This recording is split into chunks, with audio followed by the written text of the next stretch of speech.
finish the rest of us off. But when they're done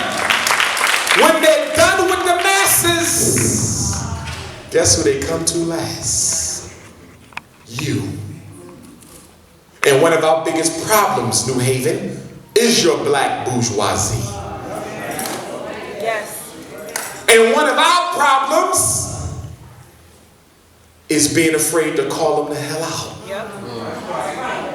The only reason why they exist is because you're too scared to say who they are. 5 families of the New Haven, Connecticut black bourgeoisie. I don't live here, but I know they are here because I know how white supremacy controls black people through the leading elite. So you got your education bourgeois. These are black principals, superintendents, school board members, professors at the universities who use their intellectual prowess not to explain white supremacy, but to act like it don't exist. When people ask them why black boys are not learning in the New Haven public schools, instead of saying the teachers are racist, they say stuff like they love rap music too much, or the mothers are having too many babies out of wedlock, or they don't want to get an education. They blame the victim instead of the system. And then you have your media bourgeois. These are Negroes who with radio stations, TV stations, magazines, newspapers, talk shows, and they spend their whole show, their whole paper talking about the most irrelevant nonsense in black America. They're not talking about the unemployment rate of black men in New Haven. They're talking about how the Huskies won the NCAA Males Championship this past Final Four. They're talking about Beyonce's and Jay-Z's new baby, and Kanye West. They're talking about the fact LeBron went black to Cleveland. All they do is edutain you long enough for white folks to get rid of you. And then you got the economic bourgeoisie, blacks in Connecticut who got a couple extra dollars. They got businesses, or they was born into families who made it. And instead of using that money to help us out, to build a school or help out the summer camp program or help some of our homeless, they act like they don't even see you. But whenever white folks need a check, they can get it. When Obama runs for office, he can get the check. When United Way needs it, they can get it. When the victims of the tsunami got displaced, they got a check from the Negroes, but brothers and sisters who got them placed in the 9th Ward during Katrina, they've hardly got a damn dollar from rich blacks. And then you got the status Negro in New Haven. Negroes with titles. And you know we love titles. In fact, I think black people will take a title over a paycheck any day. Here's a $100,000 a year job. Or you can be senior vice president to the block captain. And you will take senior vice president to the block captain. Because we love to look better than other black people. In fact, most of us on a daily basis subconsciously are motivated by 2 main thought streams. 1, to compete against other black folks. And 2, to get along with white folks. That's why you spend so much money shopping. It ain't because you like pocketbooks. It's because you want yours to be better than theirs. That's right. That's why you get a new pair of Timbs every 2 weeks, black man. Because you don't want yours to have no scuffs on them because it's got a scuff. Conspicuous consumption. Black people, $1 trillion economy in the United States of America, and what do you own? We celebrate 100 years of Garvey and Garveyism this summer. The largest black organization of all time. Marcus Garvey was the father of nationalism. Any nationalist, you came through Garvey, whether you want to admit it or not. But after 100 years of Garvey, where we at? We celebrating 50 years of the Civil Rights Bill. 60 years of school desegregation. And next Kwanzaa, 2015, we celebrate, check this out, 150 years since the end of slavery. We are $1.50 out of chains, but yet they still remain. When black people walked off the plantations with the passage of the 13th Amendment in 1865, we owned exactly 0.5% of all the wealth in America. Right now, with LeBron, Oprah, your PhDs, CDs, JDs, SIDs, DVDs, and CDs, we still only own 0.5% of America's wealth. What's going on here? We have been miseducated about the laws of money. And that's why at the Frederick Douglass and Marcus Garvey RBG International Leadership Academy, the first science we're going to teach to your boys, and then later your girls, because we're not leaving them out. We're going to teach them financial and economic science at my school. By the time your child finishes the 9th grade, they will know how to do their own taxes. By the time your child finishes the 10th grade, they will have their own business plan. By the time your child finishes the 11th grade, he and she would have mastered the real estate market of Connecticut. By the time they graduate, they will be masters of international trade, commerce, and stock. In other words, if your son or daughter doesn't want to go to college, they won't have to.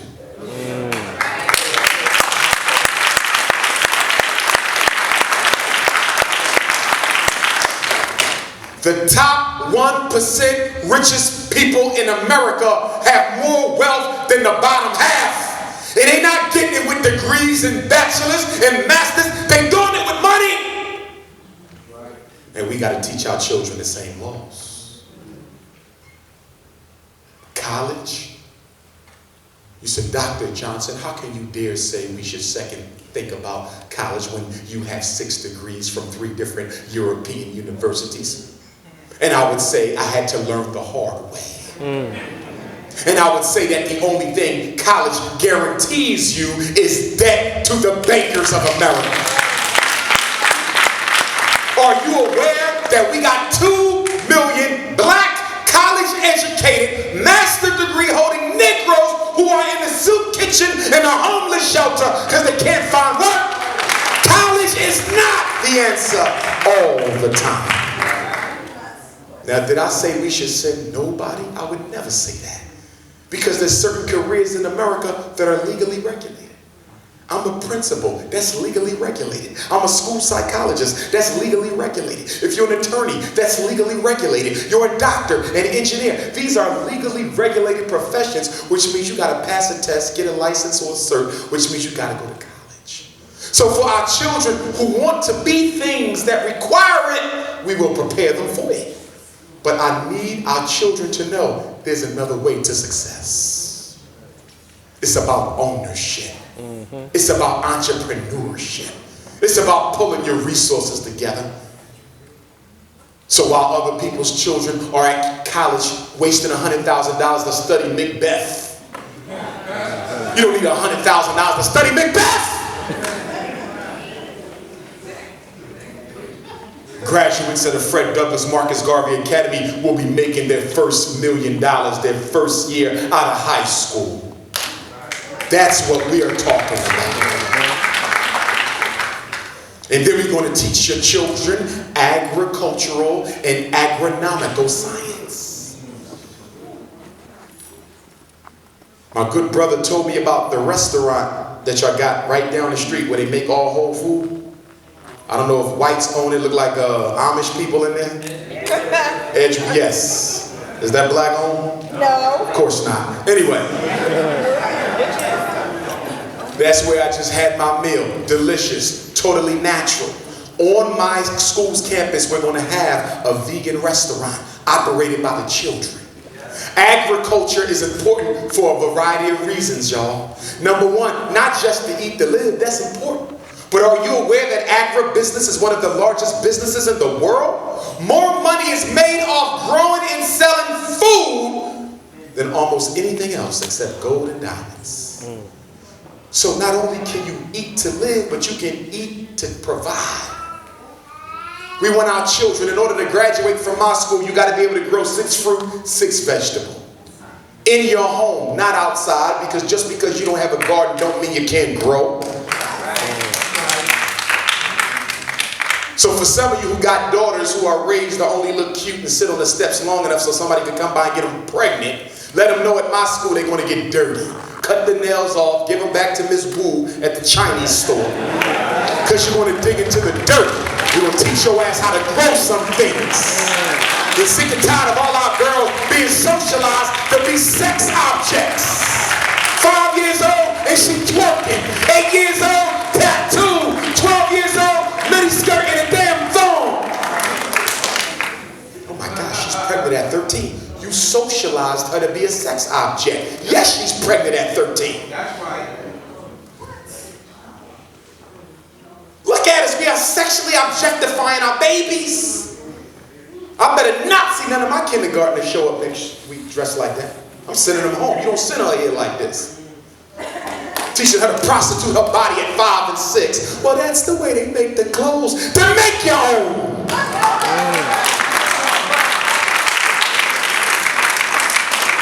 We're going to have a physical and dietary health curriculum. And I hope y'all listening to these curriculums, because if you have competency in one or more, I want you to send me your resume, and I'll give you that in a minute. So have your pen ready or your cell phone pad ready. But we are accepting resumes. We're planning for the school, because we're not dealing with what if we get it or what if we don't. We're speaking it into action. We'll get to that in a minute. So, with the physical and dietary science curriculum, we're going to teach our children how to eat to live, how to maintain health. You don't need aspirin, there's herbs for that. You don't need pills, there's herbs for that. All of our children will be walking herbalists, being able to treat any ailment of the body naturally. And then we're going to teach them military and political science. Now some of y'all are like, wait a minute, Doc. I don't want my son learning how to shoot weapons. Well, the Jew is teaching his son. That's right. And the Irishman is teaching his. That's right. And the Chinese man is teaching his. China is the #1 manufacturer of small arms. I don't do weapons because Jesus had none. Did Jesus live in 2014 New Haven? I'm not knocking your religion, but I'm asking you to keep it in this damn place. Because one of our weaknesses as a people is we don't know when to tune religion out and tune common sense in.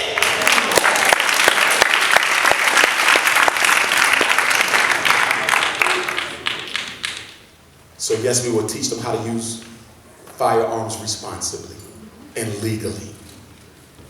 We will teach them how to protect life and defend life even if they don't have a weapon. We will teach your children how to live off the land. If you don't have any drinkable water, you can clean your own urine and drink it if you need to. We will teach them how.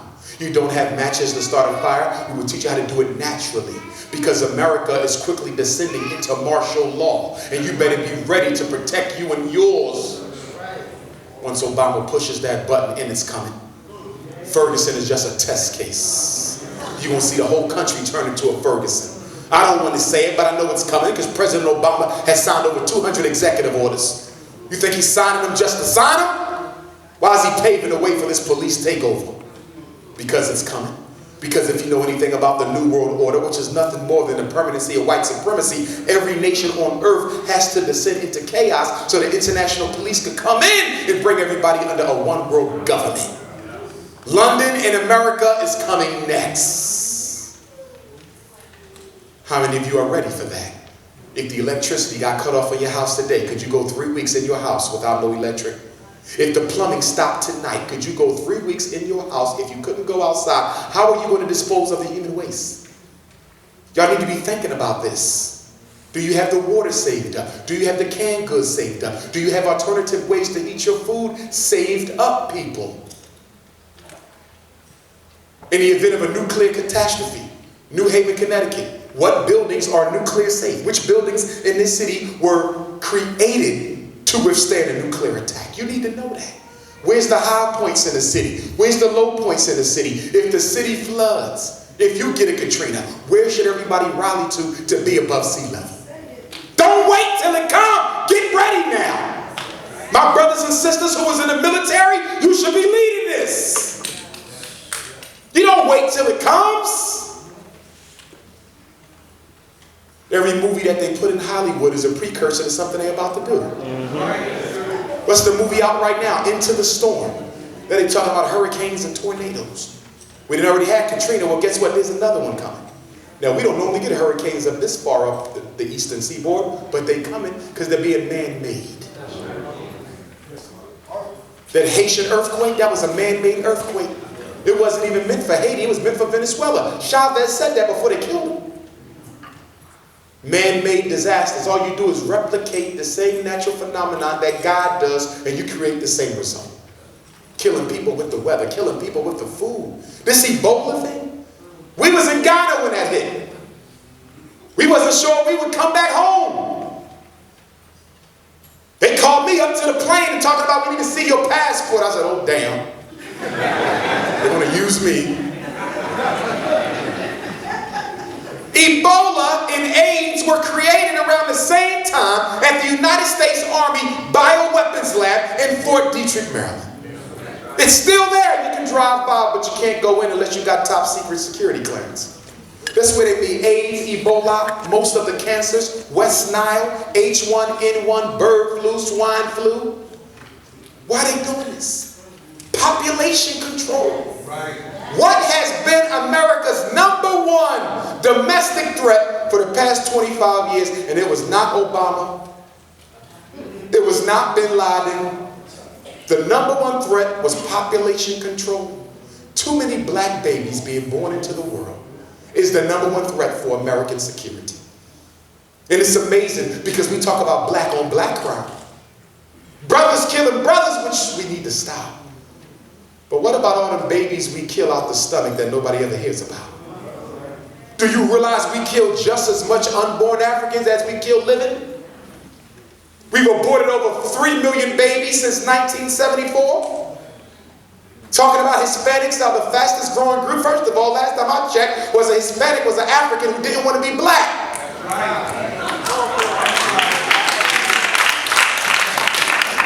There is no Hispanic in America until 1970. It was created by the government to separate Spanish-speaking Africans from English-speaking Africans. That's why you got Puerto Ricans and Cubans darker than anybody in this room. Hair nappier than anybody in this room. Hips bigger than anybody in this room. And you got some of us who are lighter than any of them. Because we are the same people. Slave master dropped some of us off at Puerto Rico and Cuba and dropped some of us off in Connecticut and Philadelphia. It's the same family. But we're not going around trying to make people who don't want to be black. Damn them. Because some of y'all got a bad habit of recruiting. Stop this recruiting shit. Stop it. You want to recruit? You walk in, look at her head thing. Go tell her she black. Don't you think she already know that? She's trying to forget it. You're going to teach your children about population control. Obama was